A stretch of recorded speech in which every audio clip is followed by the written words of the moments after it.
Elas são algumas das histórias mais apavorantes da Bíblia. Histórias de cidades lendárias destruídas pela mão de Deus.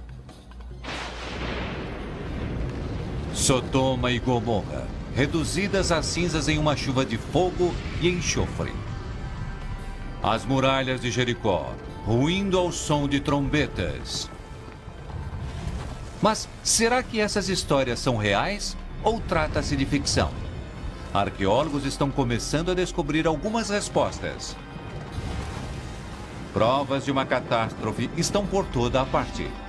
Mas isso confirmaria os relatos da Bíblia ou levaria a algo diferente? Mistérios da Bíblia. As cidades perdidas.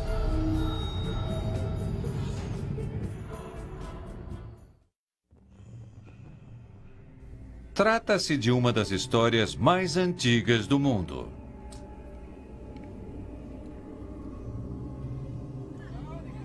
Uma história de duas cidades, cujos nomes são praticamente sinônimos de pecado: Sodoma e Gomorra. Com o passar dos anos, a história do que aconteceu a elas se tornou uma parábola vibrante de sexo e prazer. Uma fábula moral sobre corrupção e pecado, que paga seu preço por isso.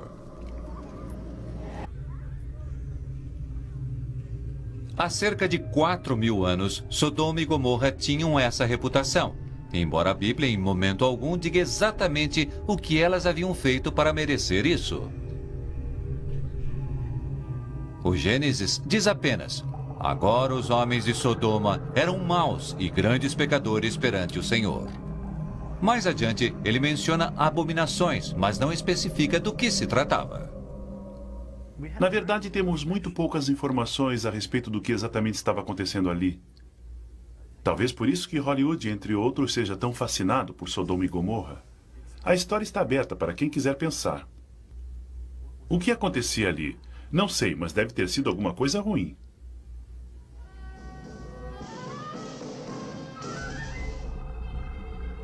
Mas se por um lado a Bíblia é vaga em relação aos pecados ali cometidos, ela é clara quanto às punições. Então o Senhor fez chover enxofre e fogo desde o céu sobre Sodoma e Gomorra. A Bíblia prossegue, sugerindo que depois que foram destruídas, Sodoma e Gomorra foram abandonadas. Se a história bíblica de fato aconteceu, deve ter acontecido aqui, nas terras vazias e desoladas, próximas a um oceano sem vida. Mas até mesmo isso não se sabe ao certo. Como muitas coisas na Bíblia hebraica, é difícil, na verdade, especificar uma localização dos lugares. A Bíblia hebraica fala a respeito das 5 cidades da planície. O mais próximo que conseguimos chegar hoje é imaginar que elas estivessem em algum lugar próximo às margens do Mar Morto, digamos, na Jordânia dos dias de hoje. Mas mesmo assim, é apenas uma suposição. Segundo o livro do Gênesis, a história aconteceu no tempo de Abraão, séculos antes de Moisés fugir do Egito. Ao que parece, Abraão era o patriarca de uma tribo de nômades que evitava vilarejos e cidades. Motivo pelo qual talvez saibamos tão pouco a respeito deles. Os moradores das cidades eram, em geral, as pessoas que escreviam a história. Nômades geralmente são arqueologicamente invisíveis. O que temos no Antigo Testamento, nas Escrituras, é a respeito desse povo tribal bastante instruído que acabaram se tornando eles próprios habitantes de cidades, é que temos o lado da história contada pelos nômades. A Bíblia nos conta que os homens da tribo de Abraão lutavam constantemente uns contra os outros na disputa por terras de pastagem. Para resolver a disputa, Abraão e seu sobrinho Lot concordaram em seguir caminhos diferentes, e Lot se estabeleceu na planície próxima da cidade de Sodoma.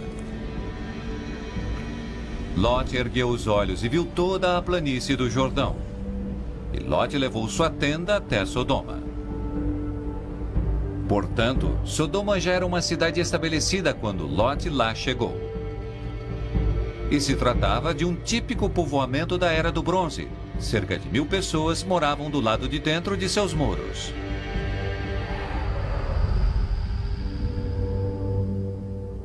Ninguém chegou a descobrir provas de que essa cidade realmente existiu. Mas, na verdade, ninguém realmente a procurou. Até que um arqueólogo chamado William Albright fez uma viagem ao Mar Morto em 1924. Bem, algumas das pessoas que estavam com ele estavam sem dúvida procurando por Sodoma e Gomorra, geralmente as cidades das planícies. Então eles chegaram até lá seguindo o texto bíblico e circundaram a margem do extremo sudeste do Mar Morto. E bem no final de seu levantamento, aqui, eles se depararam com Babedrá. Babedrá era um local da Era do Bronze, mas não havia qualquer prova de que fosse uma cidade. Parecia ser um cemitério. E Albright não tinha os recursos para escavá-lo. Portanto, quase 50 anos se passaram até que alguém voltasse ao local e começasse a cavar. O arqueólogo Paul Lapp liderou a escavação de 1967 e Thomas Schaub era uma das pessoas envolvidas na escavação. Desde então, ele voltou ao local muitas vezes, descobrindo com o passar dos anos um cemitério enorme, até mesmo para os padrões da Era do Bronze. Esse é o maior local para sepultamento que já escavamos em Babedrá. Tem cerca de 15 metros de comprimento e 7 metros de largura. Encontramos centenas e mais centenas de potes aqui, além de esqueletos e ossos. Encontramos um sepultamento com ouro e joias. Escavamos mais de 700 peças de cerâmica, que eram presentes funerários aqui, incluindo muitos pequenos jarros de perfume e muitos outros objetos, inclusive tecido. E algo incomum, os restos de estacas de madeira que eram usadas como paleta para carregar os corpos para o local do sepultamento. Foi uma descoberta emocionante. Um local de sepultamento que havia sido usado cerca de 1000 anos por volta da época de Abraão e da destruição de Sodoma. Mas não havia nada que ligasse o cemitério a Sodoma, a não ser isso. Em cerca de 2350 a.C., os sepultamentos cessaram subitamente. E ninguém sabia o porquê.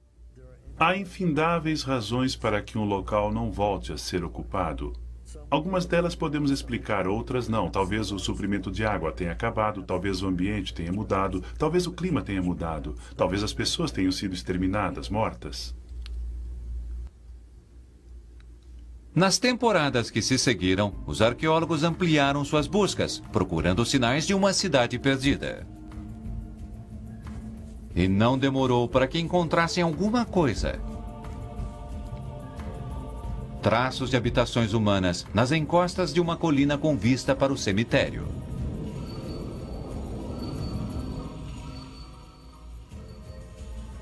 Pedras e mais pedras. Pedaços de peças de cerâmica e terra. Muita terra. Isso foi o que os arqueólogos em Babedrá tiveram de enfrentar em sua busca pela bíblica Sodoma.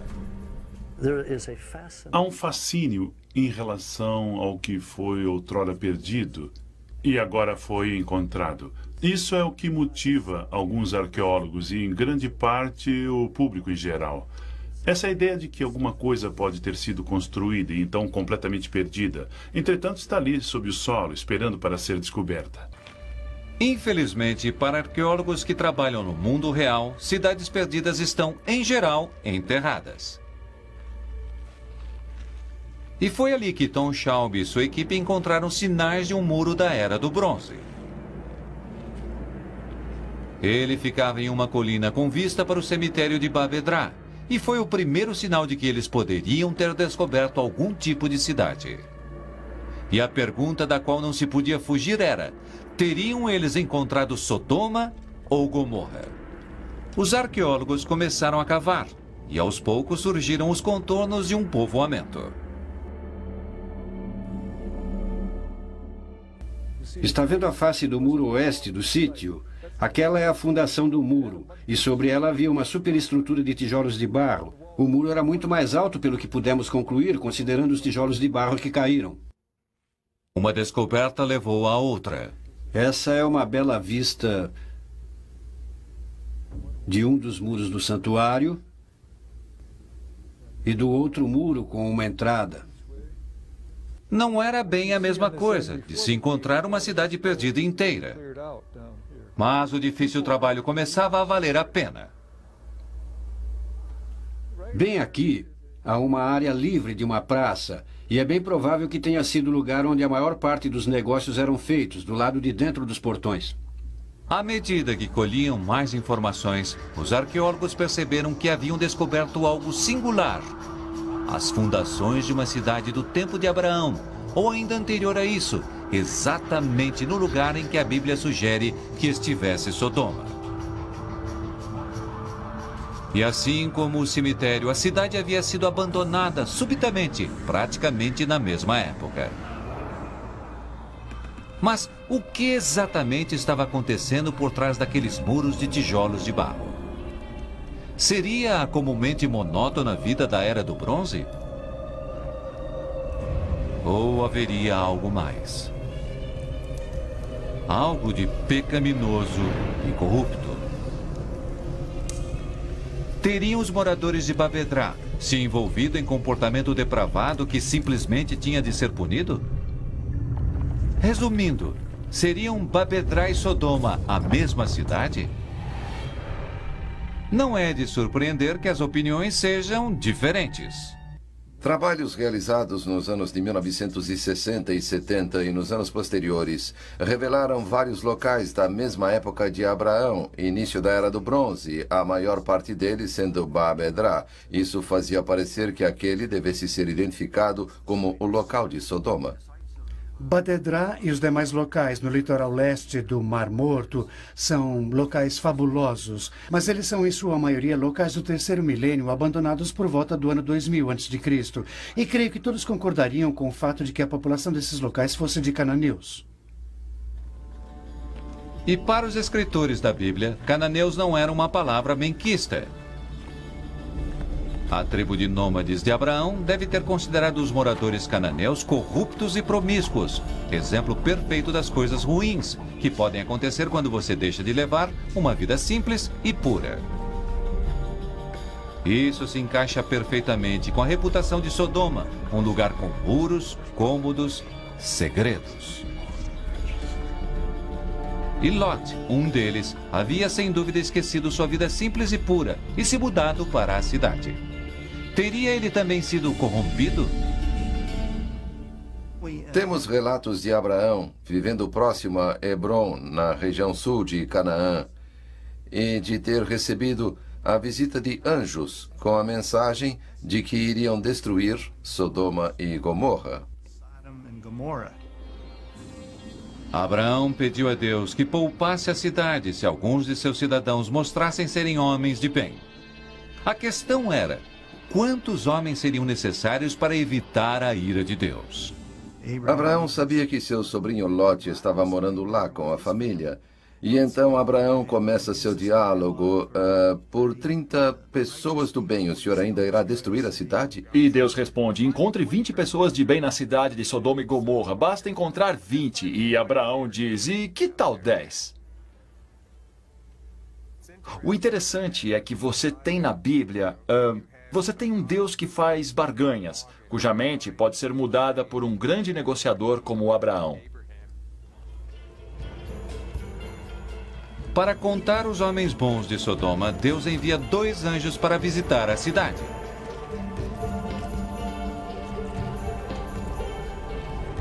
Os anjos caminhavam pelas ruas da cidade e se preparavam para passar a noite nas ruas.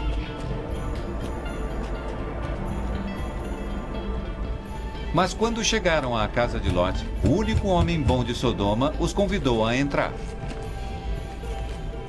Naquela noite, eles partilharam uma refeição com Lot, a esposa dele e suas 2 filhas adolescentes.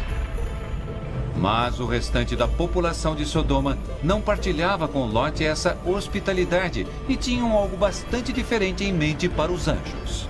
Eles queriam que Lot os entregasse a eles, aparentemente para que o povo da cidade os usasse para sexo.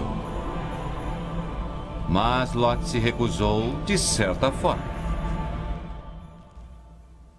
Num determinado momento, Lot tentava barganhar com o povo da cidade. E se eu lhes der minhas 2 filhas em vez dos anjos? E o povo da cidade dizia, não, queremos os anjos.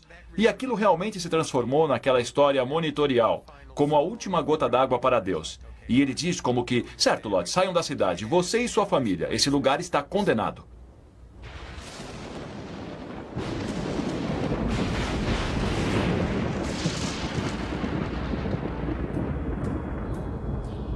O debate quanto aos relatos da Bíblia serem um exato registro histórico existe há séculos. E a história de Sodoma e Gomorra não é exceção. Sim, a história de Sodoma e Gomorra aconteceu, claro. Como sabemos, ouvimos de nossos antepassados. Precisamos nos lembrar de que as histórias bíblicas sobre os israelitas não foram escritas antes do século 8 ou 7, séculos depois do período em questão. Creio que a história de Sodoma e Gomorra, as cidades da planície e essas múltiplas destruições de cidades podem ser a condensação da história de muitas cidades que foram destruídas aproximadamente na mesma época. Não há dúvida de que a destruição de uma cidade é um acontecimento memorável. Algo que teria sido passado de geração para geração. E ao longo da história, cidades têm sido destruídas, por uma razão ou outra, embora seus nomes tenham sobrevivido. Troia e Cartago foram destruídas durante uma guerra. E também Hiroshima e Nagasaki. A ira da natureza enterrou Pompeia sob 6 metros de cinza quente quando o Vesúvio entrou em erupção.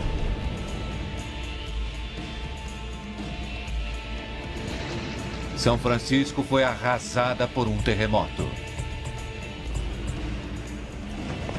O furacão Katrina atingiu Nova Orleans, deixando-a debaixo d'água. Em inglês, o termo usado pelas empresas de seguro para esses acontecimentos é atos de Deus. E as pessoas que viviam na Era do Bronze provavelmente não teriam discutido a respeito dessas afirmações. Quando lemos a Bíblia, é possível ver suas observações de fenômenos naturais, descritos como esse misticismo, como esse fantástico poder de Deus. Desastres naturais sempre destruíram cidades e estamos vendo isso muito bem nos dias de hoje, seja um tsunami ou um terremoto ou um rio que transborda uma torrente de lama. Sim, desastres naturais destroem cidades. E claro, isso poderia ter sido insinuado na narrativa bíblica. Mas, entre todos os diferentes tipos de desastres naturais, um deles parece especialmente adequado para ter provocado a destruição de Sodoma e Gomorra. Quando se pensa em uma chuva de fogo, é fácil imaginar um vulcão. Vemos a força dos vulcões ser associada repetidas vezes com o poder de Deus. Na Bíblia, Sodoma e Gomorra são exemplos perfeitos de uma erupção vulcânica. Muitos dos fenômenos associados com erupções vulcânicas parecem ser citados nos relatos bíblicos. Temos a terra tremendo, temos a areia, as colunas de fogo, cinzas caindo, rochas caindo, fluxos piroclásticos consumindo corpos e, claro, temos os pecadores sendo punidos por Deus por seus pecados. Infelizmente, não há muitas provas de erupções vulcânicas próximas ao Mar Morto em tempos bíblicos. Mas há muitas provas de que um outro tipo de erupção geológica estivesse espalhando destruição na área naquela época. Uma força que pode ter sido responsável pela famosa destruição de uma outra cidade não muito distante do Mar Morto. A cidade era Jericó. Segundo a Bíblia, um líder israelita chamado Josué conquistara Jericó depois que seus muros, por alguma razão, desmoronaram misteriosamente.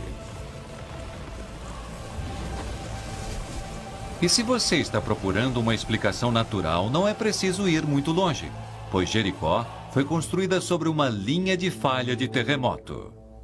Na verdade, há várias falhas dos dois lados de Jericó. E praticamente a cada século houve 1 ou 2 terremotos, em alguns séculos até mesmo 6 terremotos. Mas é um lugar excessivamente perigoso para a construção de uma cidade, como é o caso de São Francisco. Se houvesse um Guinness Book de Recordes para cidades, Jericó provavelmente mereceria o primeiro destaque. Jericó é a mais antiga cidade de que se tem conhecimento a ser continuamente habitada. Ela tem sido habitada há 10.000 anos e continua habitada.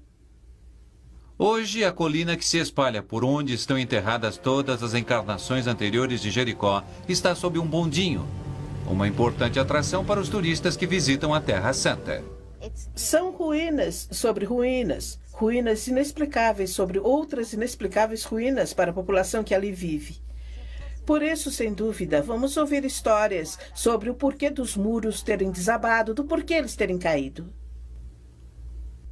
Ocultas nesse aterro estão as ruínas da cidade número 4, que pode datar da época de Jericó, com uma diferença importante de algumas centenas de anos para mais ou para menos. E muitos dos muros mostram sinais de terem sido atingidos por um terremoto, o que pode ou não ter ligação com os relatos bíblicos de como a cidade teria sido destruída. A história da Bíblia tem início com o exército de Josué, reunido na margem oposta do Rio Jordão. Um outro grupo de pastores desconfiados dos moradores da cidade. Aqui está Josué, ao leste com suas tribos de nômades. E ele está esperando por uma maneira de atravessar os animais pelo Rio Jordão. Isso não é assim tão fácil.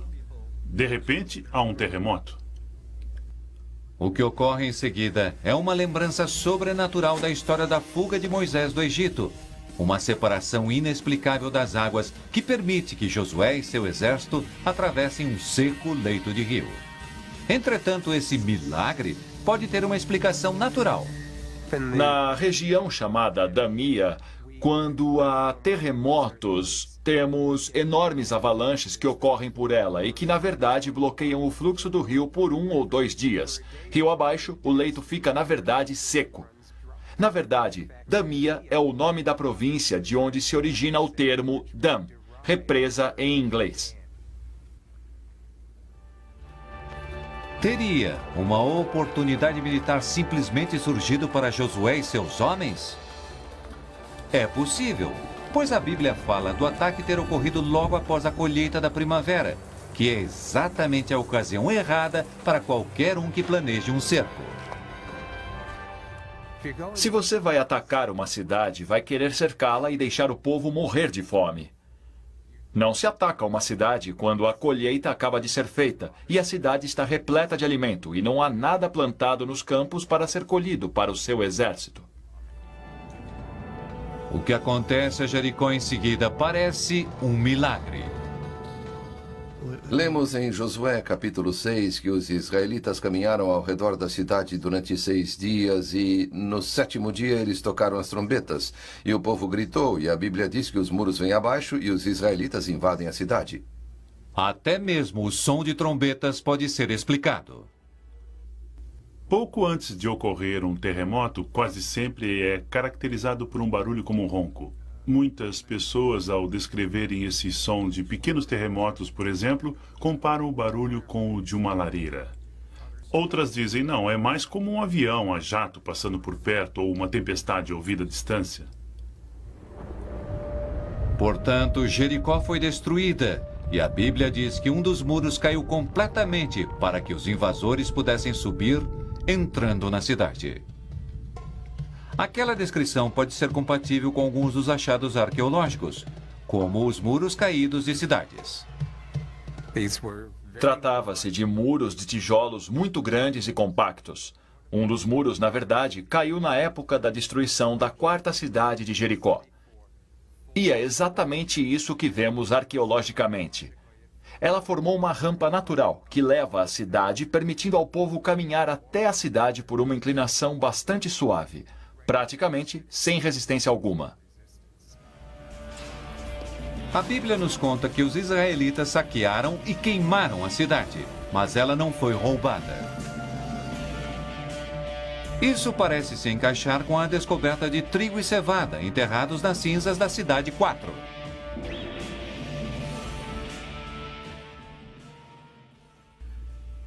Jarros cheios de grãos, não pela metade ou com um quarto de grãos, mas completamente cheios de grãos. Sem dúvida, a colheita acabara de ser feita condizendo com a Bíblia. E por que foi deixada ali em Jericó para ser queimada pelo fogo? Mais uma vez, a Bíblia oferece uma explicação. Os grãos não deveriam ser levados pelas pessoas que haviam tomado a cidade e era para ser deixado ali ou queimado ou usado como sacrifício a Deus, sendo queimado, mas não deveria ser levado. A maioria dos arqueólogos concorda que Jericó foi destruída pelo menos uma vez nos tempos bíblicos. Entretanto, as datas não parecem coincidir com a conquista de Josué. Há uma grande destruição, uma violenta destruição pelo fogo da cidade de Jericó, que a maioria dos arqueólogos dataria entre 1500 e 1475 e atribuiriam isso aos egípcios. Se eles estão tentando colocar Jericó em um contexto da história bíblica e estamos olhando para Jericó construída cerca de 1200 anos antes de Cristo, um pouco mais ou menos, ela não tinha muros. Portanto, eles não desmoronaram, seja por uma trombeta sendo tocada ou por um terremoto. Não havia muros. Eis o verdadeiro problema. No século 13 a.C., quando Jericó poderia ter estado lá para que fosse destruída por Josué, não havia nada. A elevação está abandonada. Sempre digo aos crentes, se eles precisam de algo como um milagre, Josué destruiu uma cidade que nem mesmo existia. Um estupendo milagre. Se Jericó foi ou não destruída como diz a Bíblia, não há dúvida que a cidade foi repetidas vezes abalada por terremotos. E a mesma linha de falha sísmica que corre sob Jericó também se estende para o sul, onde teria passado sob Sodoma e Gomorra e as outras cidades da planície.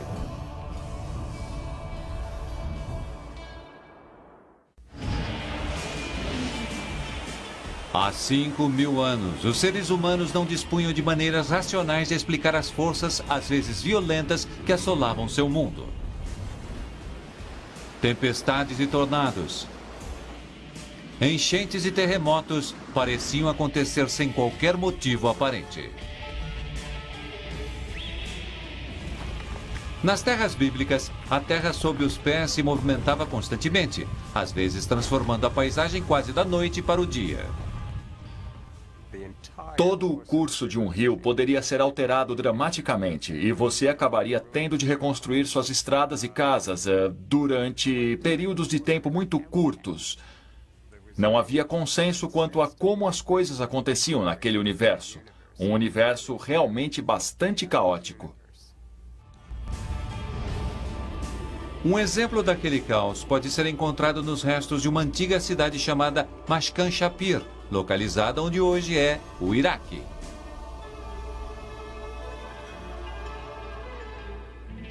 Alguns historiadores chegam até mesmo a especular que o que aconteceu a Mashkan Shapir inspirou as histórias de Sodoma e Gomorra. E não é difícil entender por quê.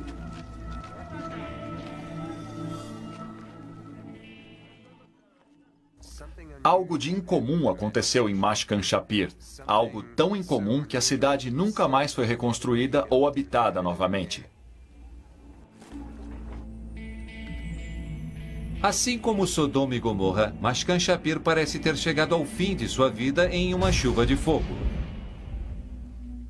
Mashkan Shapir fora uma cidade construída em sua maior parte com tijolos de barro, que na verdade não são muito inflamáveis. E, no entanto, encontramos um enorme incêndio que consumiu pelo menos 1/3 da cidade, queimando os animais completamente. Hoje sabemos algo a respeito de Mashkan Shapir que os povos da antiguidade não teriam como saber, e que pode explicar o que aconteceu. Assim como praticamente qualquer outra cidade construída na região do rio Eufrates 4.000 anos atrás, Mashkan Shapir estava sobre lagos de gás e óleo natural.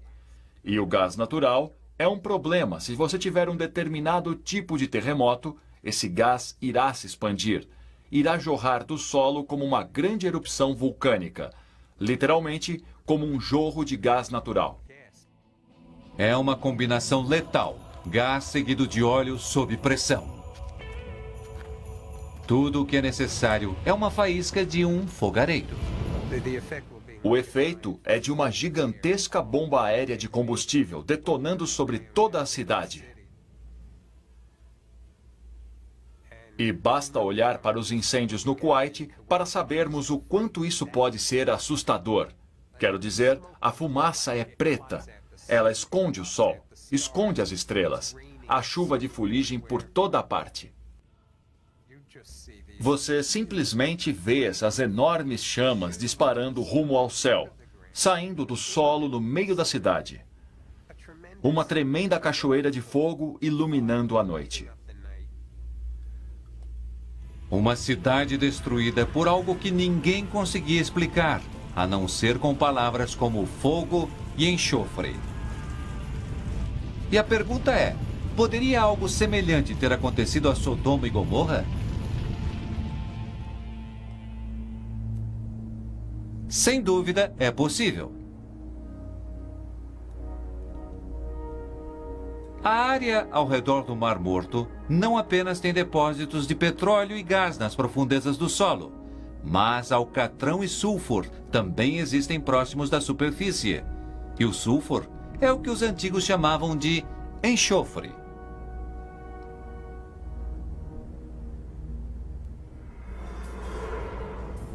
Petróleo, gás, alcatrão, sulfur, em uma área propensa a terremotos. O povo de Sodoma e Gomorra, ou Babedrá, podem ter estado sobre uma bomba relógio. E se o que aconteceu a Mashkan Shapir aconteceu aqui, isso deve ter começado com um tremor.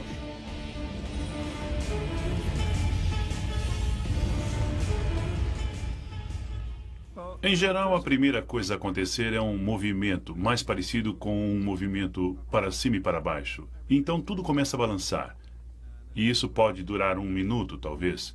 Com terremotos muito violentos, 1 minuto e meio, assim por diante. Obviamente, para a maioria das pessoas que vivencia isso, a impressão é de uma eternidade. O terremoto abre bolsões de gás natural, enquanto os depósitos de alcatrão e sulfur borbulham até a superfície.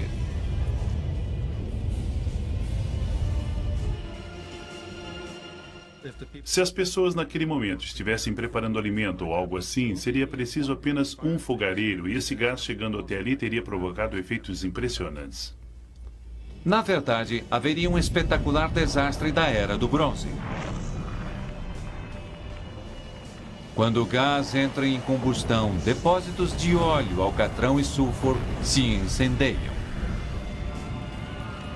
Fogo é lançado sobre a cidade.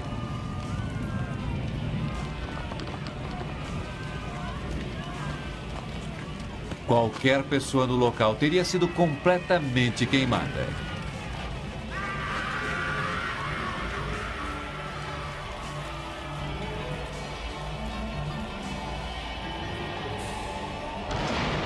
E qualquer um, a uma distância segura, teria testemunhado algo assombroso. Alguém como Lot e sua família. Segundo a Bíblia, eles partiam em direção à cidade de Zoar, quando a saraivada de fogo e enxofre aconteceu. Os anjos os haviam alertado para que não olhassem para trás, para Sodoma, quando partissem. Mas a mulher de Lot ignorou o aviso. Ela se virou, e seja lá o que ela tenha visto, isso a petrificou na hora, transformando-a, segundo a famosa frase da Bíblia, em uma estátua de sal.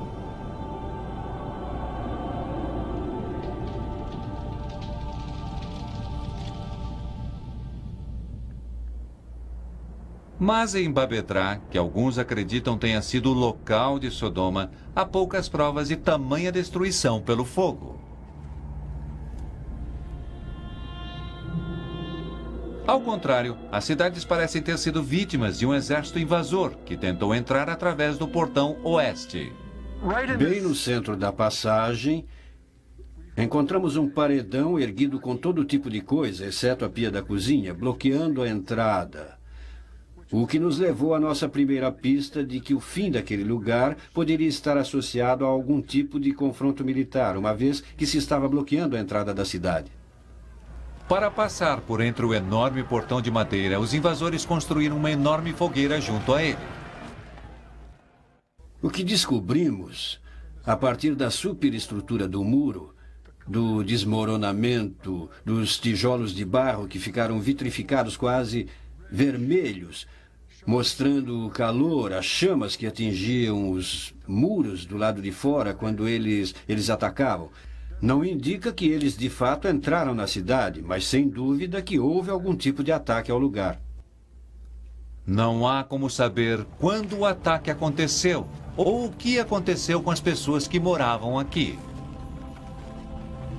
Tudo o que se sabe é que por volta de 2350 a.C., ninguém morava na cidade ou usava seu cemitério. Assim como Lot e suas duas filhas, todos os sobreviventes de Babedrá tinham agora de se cuidar sozinhos.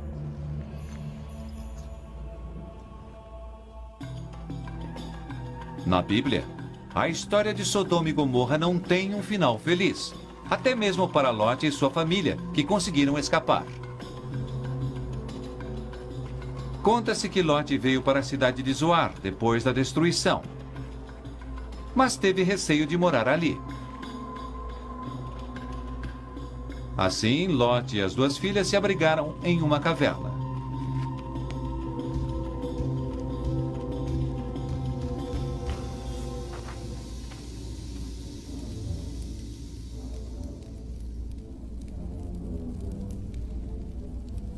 Afastadas de outros homens, e talvez ainda sob a influência corruptora da cidade, as filhas de Lot resolveram seduzir o pai.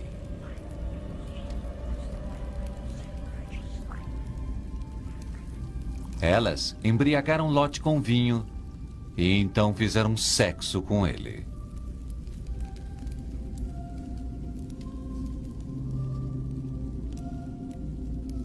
As duas garotas ficaram grávidas e os filhos aos quais deram à luz formaram mais duas tribos de cananeus, mais tarde conquistadas pelos israelitas.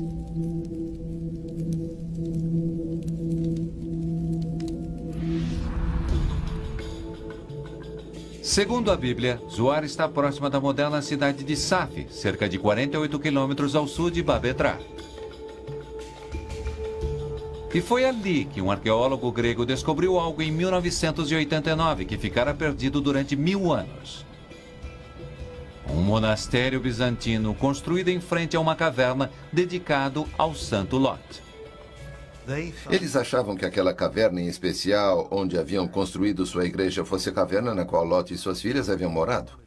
Não há como saber isso ao certo, mas o interessante é que dentro da caverna foi encontrada a prova de que o lugar havia sido ocupado naquela época. Isso colocaria a ocupação da caverna de Lot no início da Era do Bronze, mesma época de Babedrá.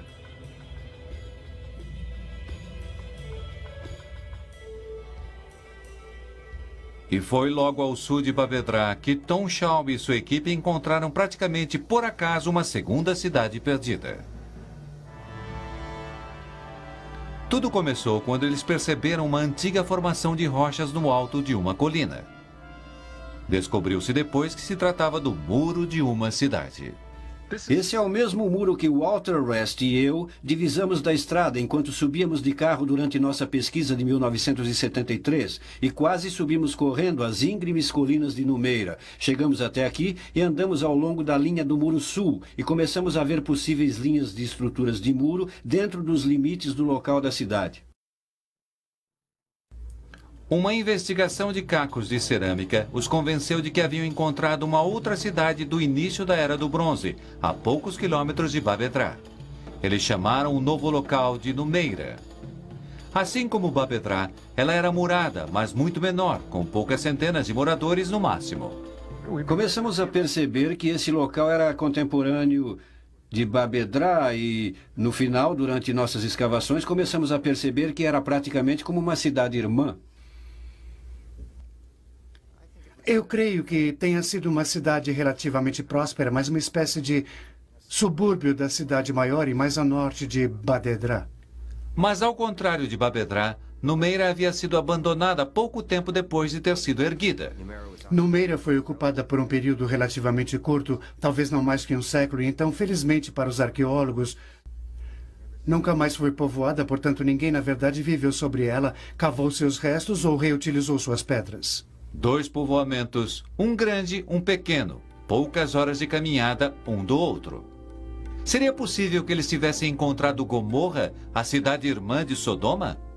Se Abraão voltasse bem ao começo da história, os únicos locais daquele período até a Idade do Ferro, que são cidades muradas e de bom tamanho, são esses 2 locais, Babedra e Numeira. Por isso elas se transformaram para muitas pessoas nos principais locais que poderiam ter sido, segundo as antigas tradições, as cidades de Sodoma e Gomorra. Assim como Babedra, Numeira mostra sinais de que seus moradores teriam fugido e nunca mais voltado, mas não devido a uma guerra. Não há sinais de muros quebrados, o que teria ocorrido se tratasse de guerra. Não há restos de armas ali, não há soldados mortos que você encontra, por exemplo, em vários locais onde houve batalhas. O que de fato foi encontrado foram os esqueletos de 2 homens que morreram esmagados. Essa é a torre. Foi em frente à torre, é claro, que encontramos a mais incrível prova dos últimos dias da cidade, pois havia ali 2 esqueletos sob a torre que havia desmoronado. Eram esqueletos de homens adultos que, obviamente, morreram subitamente. Não se tratava de um sepultamento, de uma cova. Eram pessoas que morreram a céu aberto em lugar público. E acreditamos que elas possam ter morrido porque a torre onde elas estariam se abrigando, ou talvez tenham sido deixadas para trás por serem guardas, quando todos os outros deixaram a cidade, simplesmente caiu sobre elas. O provável culpado? Um outro terremoto. Minha hipótese é de que os habitantes talvez tenham sentido os primeiros tremores e deixado a cidade para o campo aberto, pois sabiam que estariam mais seguros ali. E umas poucas pessoas ficaram para trás, talvez guardas, e foram elas que morreram na cidade.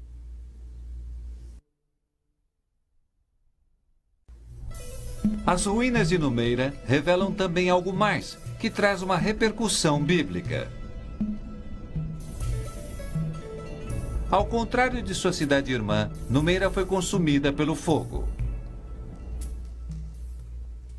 Tudo que escavamos indicava um alto nível de destruição. Encontramos até 30 a 40 centímetros de destroços com cinzas, incluindo restos de vigas de madeira carbonizadas e fragmentos de instrumentos de trabalho. Portanto, o que quer que tenha ocorrido aqui está bastante espalhado por todo o local. Deve ter ocorrido com um grande incêndio. Havia uma espessa camada de cinzas sob o solo da superfície por todo o local. Telhados de como e esse tipo de coisas. Vigas e telhados de madeira teriam sido queimadas muito rapidamente. Se o fogo tivesse sido acompanhado de depósitos de gás, alcatrão e sulfur que explodiram, os resultados teriam sido inesquecíveis. Não é preciso muito para se imaginar que, se houve um grande incêndio, o efeito de betume e asfalto naquilo tudo teria sido espetacular. E, mais uma vez, isso seria o suficiente para que essas cidades ganhassem um lugar permanente na memória popular devido à sua destruição.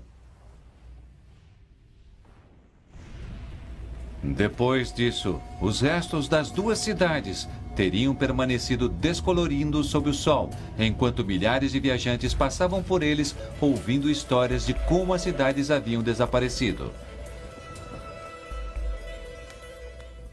Portanto, estamos falando de pessoas passando de boca a boca uma história sobre a destruição dessas 2 cidades durante mais de 1000 anos. E quem sabe o que foi mudado à medida que essa história era contada? Você também poderia ter na história de Sodoma e Gomorra e na de outras cidades que foram destruídas nesse grande desastre ou em vários desastres com o passar do tempo, possivelmente o lado nômade dessa história. Você está apanhando diferentes momentos de diferentes períodos da história, está misturando todos eles e criando uma narrativa coerente acerca de um acontecimento que, na verdade, não ocorreu.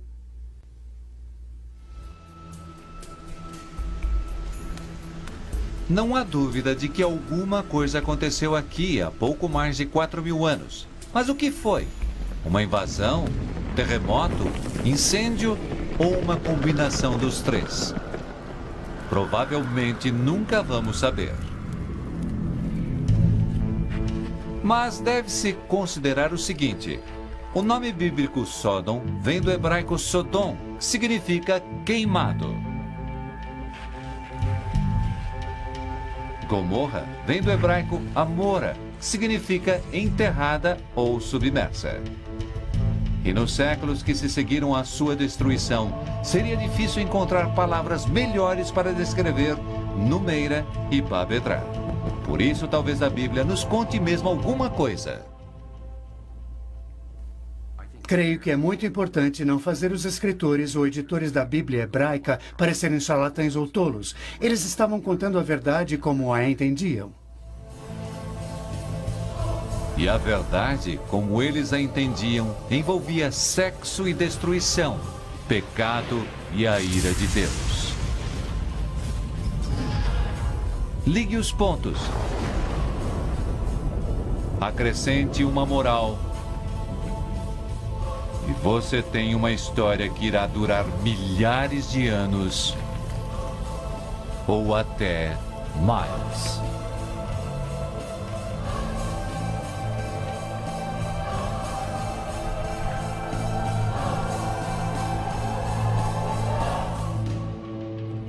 Versão brasileira Centauro.